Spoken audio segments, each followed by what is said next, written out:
KR5 వార్తలకి స్వాగతం. నిజామాబాద్ జిల్లా బాన్సువాడ నియోజకవర్గం వర్ణి మండలం పాతవర్ణి గ్రామంలో వీరభద్రస్వామి యొక్క అగ్నిగుండం ప్రవేశం నిన్న జరిగింది.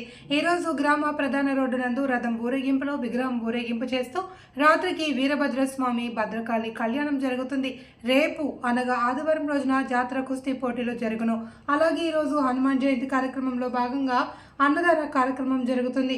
ఈ కార్యక్రమం గ్రామాభివృద్ధి కమిటీ ఆధ్వర్యంలో మరియు వీరభద్రస్వామి మందిరం కమిటీ ఆధ్వర్యంలో జరుగుతుంది.